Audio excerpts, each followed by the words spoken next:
Okay, what's going on YouTube? I got a video coming at you from the RC Dungeon. Let me zoom in here. This is going to be a clutch video for, I think he's a subscriber, Brent Burns. He asked me some questions on another video. I'm just going to help him out here. He's having some clutch issues with his, I think it's a Hannibal, he said, which all these are pretty much going to be the same. This is a CY style, which is what the Hannibal should be running, is a CY style clutch. I had to get me some coffee there. So what you're gonna do, man? I mean, if you got your clutch and everything, installed. First off, you want to make sure if you're gonna be removing it, you're gonna need one of these. Now, a lot of guys don't like these piston stoppers. I mean, I've personally never. I have one for my nitros and the fifth scale two-stroke engines. I've never had a problem, not a single issue ever in 20 some years of working on engines. So take it as it is. They make some different clutch lock tools, but you need some way of locking your clutch. Here, like I said, I just use the piston stopper, and I've never had a problem. So anyhow, you want to take your plug out to begin with, okay? So you take your plug out, and you got your piston stopper tool. When these things are super cheap, you screw your piston stopper tool into your cylinder, okay? Hopefully the camera's picking this one up okay. So then you're going to I'm going to go ahead and take this off to show you guys. I'm going to use my DDM tools. I always use this because these can be pretty tight. And this T-handle, you can get a good bite on it. If you got a ratchet, whatever, as long as you got some good bits, Allen head bits. This tool's always worked great for me, so I'm going to dig out the proper size I need here. Take me a second. I think some of them I've had them a little smaller, but I think, yeah, most of them are 5, which is what this one is. Make sure you get your Allen good and seated. Now, if you're taking this loose, you want to make sure that you're not, with your piston stopper in here, you don't slowly roll this thing over, okay? Because it's righty-tighty, lefty-loosey. See, you can move it, don't just crank and then smack that piston stopper. Pull it up against the piston stopper slow, and you got pressure on it there, okay? So you're gonna crack these loose, okay? And I've had these off here. It should come off fairly easy. There's one. And then you got your next one. Okay? So we got these loose. Now I'm gonna be taking this off. Like I said, I've had this apart before. I was gonna go ahead and take a new clutch and stuff to show you. I know we're kind of doing it in reverse because you're taking it off. But we're going to do this, off and then back on. So you got your first bolt comes out here, your clutch bolt. And you're going to have a beveled washer, okay? You're going to have your beveled washer. And you got your second one here. Now, I know you're saying you're having problems with the clutch engaging. I mean, I'm not real sure, if it's truly a clutch problem and you go through this process of installing the clutch this way and it's still doing it, then it's probably not going to be a clutch problem, okay? So, you got your clutch, okay? This one's not marked. A lot of them will have your arrow. You want your arrow, you're going the correct way for your rotation. I know which way this one goes. You want to make sure you get your clutch going the right direction, guys. Like I said, yours may have the arrow on it, so make sure you get it going the right direction for your engine, okay? So you got your clutch, and what you're going to have is you're going to have your 2 washers that go behind, okay? So you're going to have your beveled washers. It's real simple, okay? I always put my beveled washer going against the head of my bolt, okay? You got that one. You got your other beveled washer. And I always put the bevel pushing against the bolt. Okay? Then you've got your actual shims. That's what I call them. Okay? And you got your clutch mount right here. Okay? Obviously, you got 2 bolts. You're going to have one shim here, and you're going to have your next shim here. Okay? Just like that. You want to make sure you have both these shims behind your clutch when you're putting it together. You know, that's pretty much it. Okay? You want what if you want to, while you have it apart, if you have one of these piston stoppers, you can actually take and check to make sure this is not a 5 mil. I can't remember. I think this one might be, and yours might be a 5. I don't know. It just depends. Let's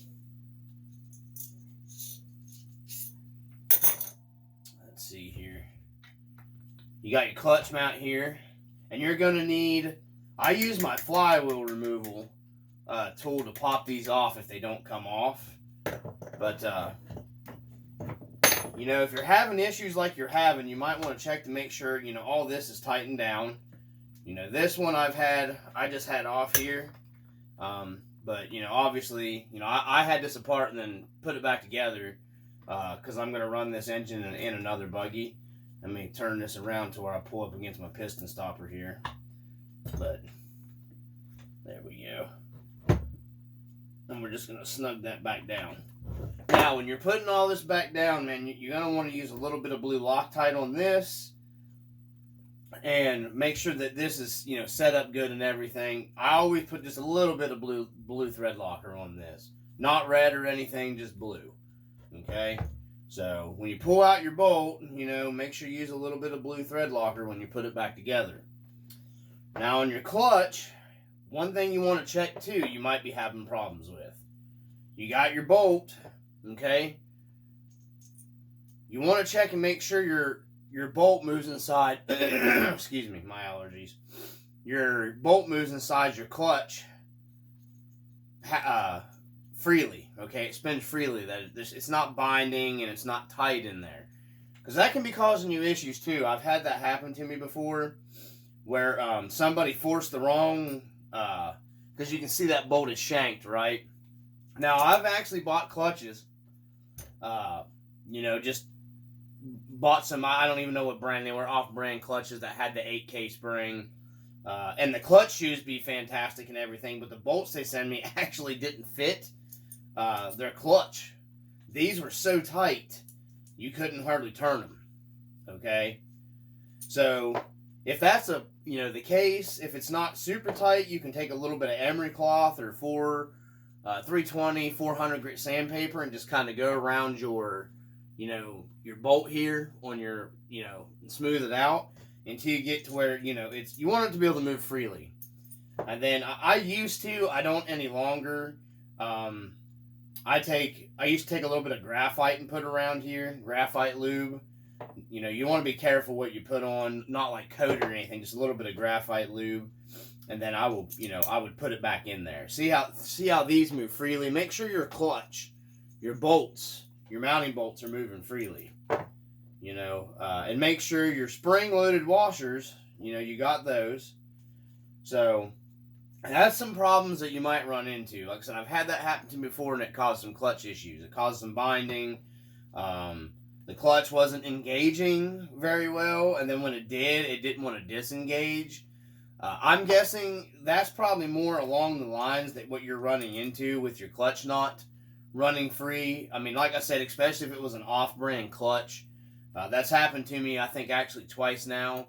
It happened to me, I bought a actual DDM clutch, CY clutch with an 8K spring off of DDM. And I actually had some problems with the bolts that actually came with that. They just fit so tight, it wouldn't let my clutch spin freely, or wouldn't let the bolt spin freely in your clutch. So anyhow, when you're putting this back together, you got your bolt for your clutch mount, Loctite, blue Loctite. You got your clutch. Make sure your arrow, if you have an arrow, is facing the correct rotation. So you got your 2 bolts and you got your beveled washers. Okay, that's what put your bevel in, pushing against your clutch bolt. That's what I always do, okay? You got one in there. You got your beveled washer, pushing against your clutch bolt. Boom. Goes in your clutch. Okay, there you go. What you're going to do is,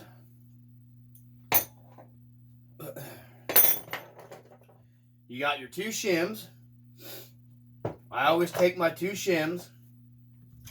Okay, that's going to be hard for me to do. I'm going to lay them. I just lay them both here. That's what I usually do. On top of my clutch mount. Okay, line them up. After I run my bolts through my clutch, you want to take just a little bit of blue, not a bunch, just a little bit of blue Loctite, okay? I know, I think the DDM video for this tells you don't have to use, I always put just a little bit of blue Loctite on here, okay? Now, if you have a torque wrench, you want to get real technical about it, you can, you know, get your torque specs. I don't know. That's why I put a little bit of blue Loctite on them, because I don't bear down and crank them down. I just, you know, snug them pretty good, because I've never had any problem doing that, you know, forever, so that's just how I do mine. You put a little bit of blue Loctite, just a little bit on your threads, and it's real easy. You just line them up here, line up your bolts. It's easy to start. You get one of them started, you get your other one started, just making sure that you're staying in your shims in the back. Okay, there we go, and then you just thread them in. You know, when you're done, sometimes you got to move them around here a little bit to get them in there. I'll go ahead and tighten her down. Okay, I'm not going to tighten this all the way back down, because I'm going to end up taking this back apart anyway. So, but this is what you do, guys. This is all there is to it, okay? Like I said, I'm doing this video for Brent Burns, trying to help him out. And then, like I said, I just snug them, because you'll have your blue Loctite. I'm not tightening these down as tight as I usually do. But you don't got to, like, bear down with no 3/8 ratchet or anything if you know, there's no sense in that.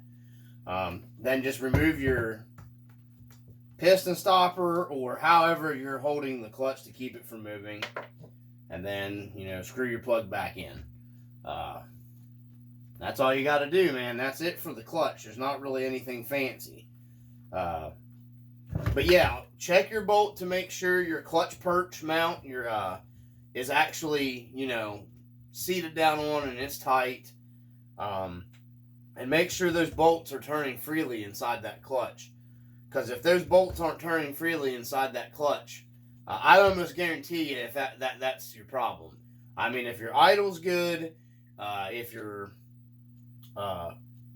bolts are moving freely, you know, and you're still having problems, I mean, especially if you're running an 8K spring, you know, that's kind of crazy that would be engaging like that.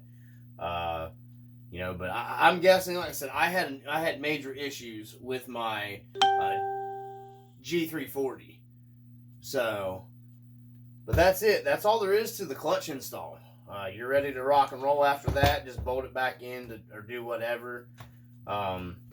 That's all there is. Like I said, these are really nice. Like I said, I know guys don't like them, whatever. If you don't like them, you don't like them. I've never had a single problem using them. You know, I'm not saying that you won't. I'm just saying, personally myself, you know, I've never had to ream these things down or anything either. So if you get into an instance where, you know, manufacturer maybe has red Loctite or something on them, it's possible you could mess up your crank or a piston or something, but I've never had a single issue in years. So I even got one from my nitro engines that I've always used, and I've never had any kind of issue or anything. So, you know, mainly just for moving your flywheels is what they're used for on your nitro. But that's all there is to that, guys. Like I said, if you're going to take off your clutch perch and check underneath of it, I always use, I'll show you real quick with that too. So I bought one of these really, really cheap flywheel removal tools, which works awesome. Comes with your little, you know, your piece here. You got one bolt threads down in the middle. Nothing fancy about it. You got to bolt threads down here. You got to bolt the threads down in here. Or here, and then here. And you just thread it down in your clutch perch mount here. And then use your middle to put force on it. It'll pop right off. It takes hardly nothing to get those off with that. So, but that's how I get my clutch perch off, is that way you're not prying and stuff like that. These work really well for that. And then the piston stopper, I bought that in a kit for like 12 bucks online. So but anyhow, hopefully that helps you out, man. You know, like I said, other than a really super ridiculously high idle, and then like I said, them bolts I'm guessing might be your problem. I can't think of anything else that would really be causing that, making your clutch engage at idle. So, you know, that's really weird. I may have to hear a video of it idling to see. So, I mean, I don't know. That's just really odd. But that's how you got the clutch going. Like I said, that's for Brent Burns. I'll just go ahead and go through this other stuff with you guys. I had a really good bash session with my Losi Sunday up at my mom's farm. I forgot my camera gear, so unfortunately I didn't get any good video footage of it. My TLR shocks did come in. I cleaned them up, went through them. They were in really good shape, and the shock fluid was good in them. So I just am running them. Later on, when I'm gonna tear them down and clean them and everything and rebuild them, I'm gonna throw probably 40 or 50 weight oil in them, or 50 in the back, and then probably 40 in the front. That's just how I usually run my truggies and buggies. I love this thing. It runs flawlessly.